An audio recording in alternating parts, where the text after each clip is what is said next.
Hey guys, and welcome back to another YouTube video. In this video, well, I didn't actually have a video for today and I was just sort of waiting and waiting. But then we got the huge news that Luke Parker's going to be out. Had surgery on Friday for a broken arm. We didn't really see him hobble off per se in the practice game, or at least no one noticed it. It was not even brought up in any Swans circles.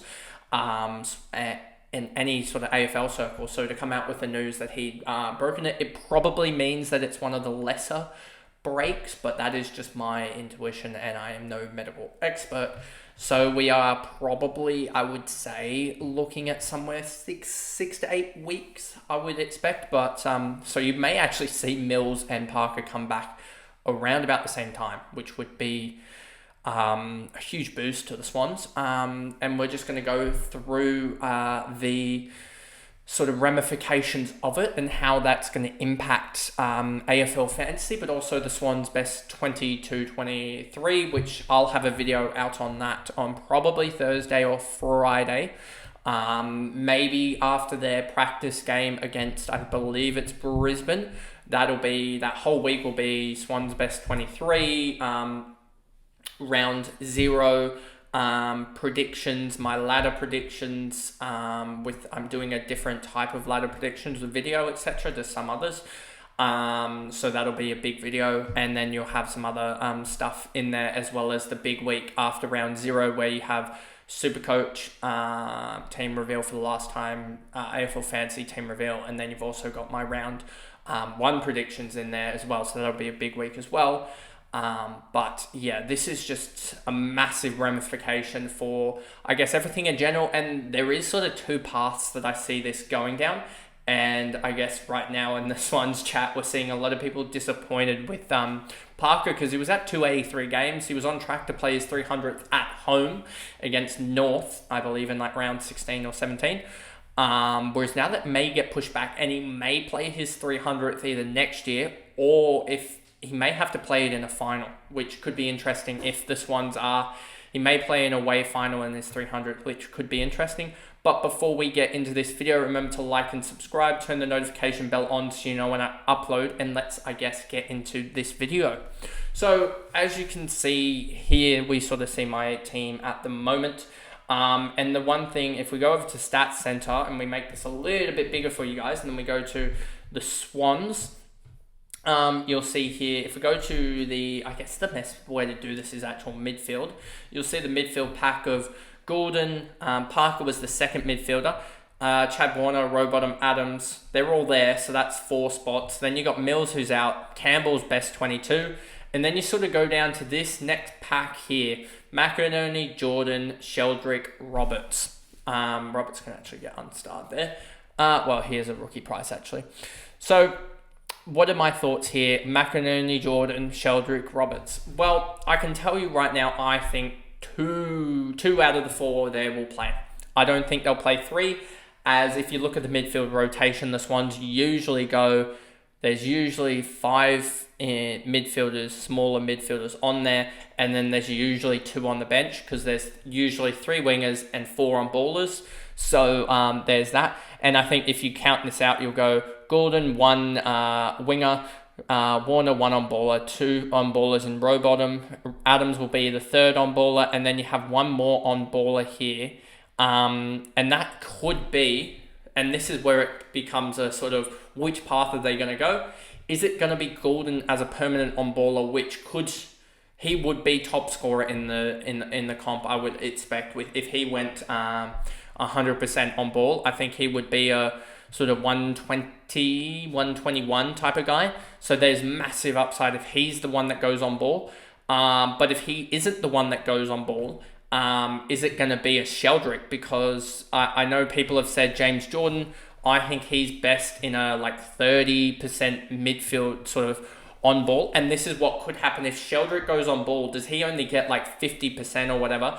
And then you just see the upgrade in sort of Gordon's on ball numbers, as I actually probably should just look this up. As you can see here, we were looking at Parker and you can see 283, and you can just see the consistency here.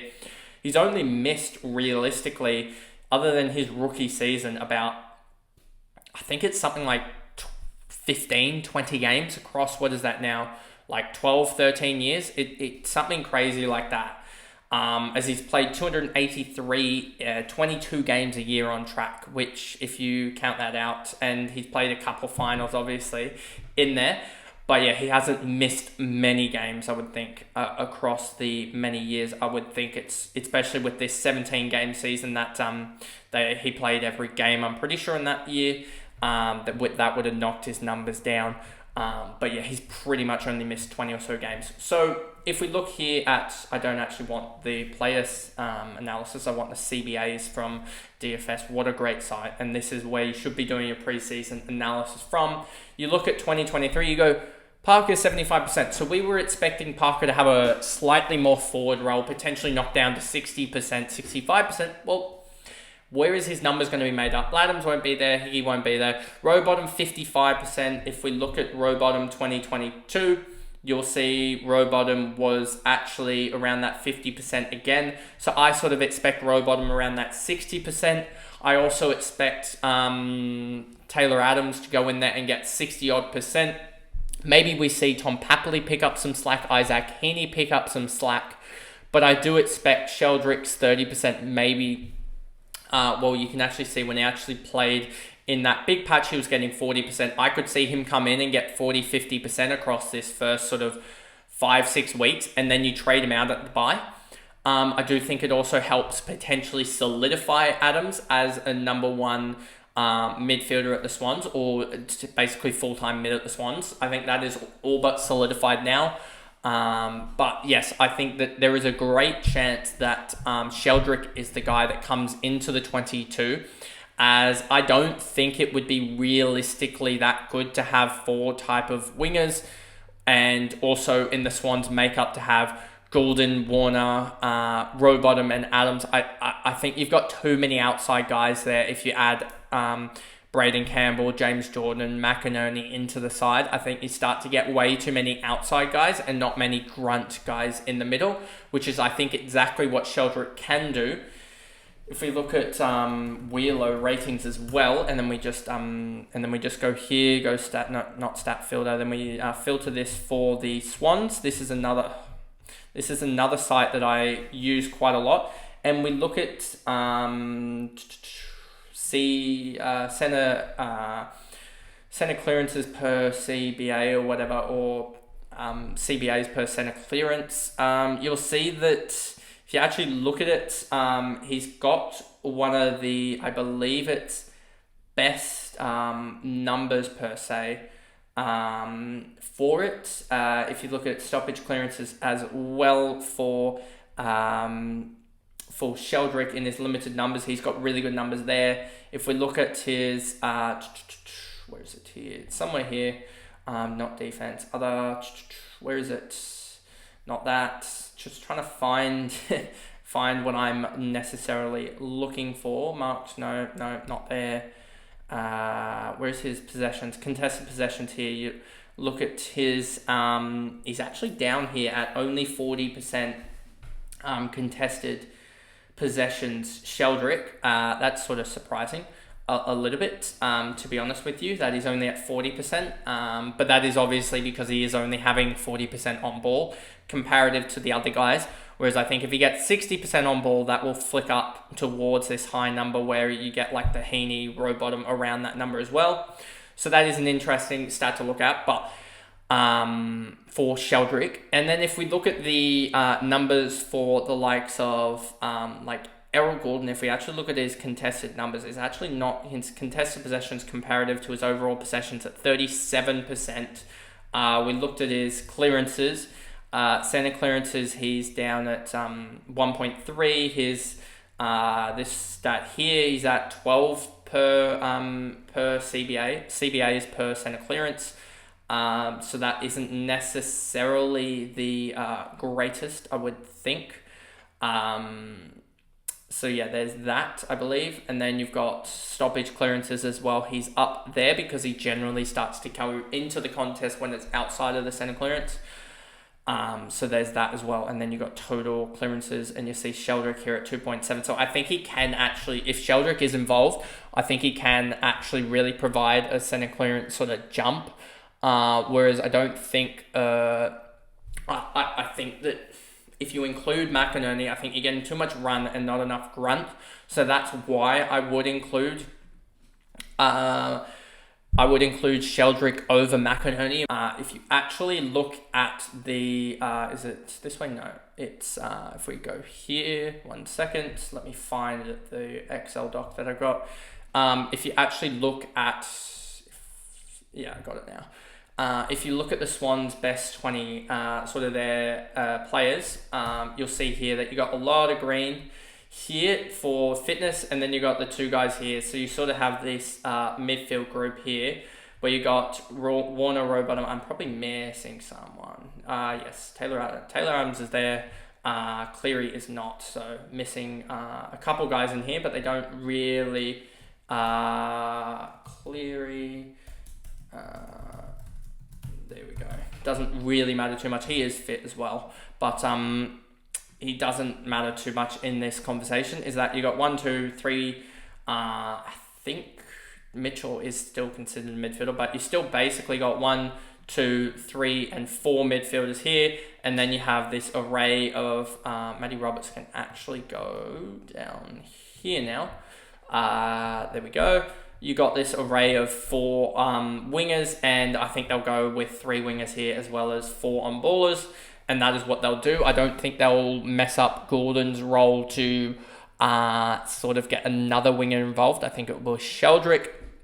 And so now we look at the fantasy ramifications of it. What's going to happen? Who's going to pick up Parker's 90 points from last year? If I was to give you a number, I think Sheldrick almost exclusively takes most of those points, and I do think the Swans could actually go up a little bit in points. So there's that. So I think that Sheldrick will be a one that can take most of the points. There's that.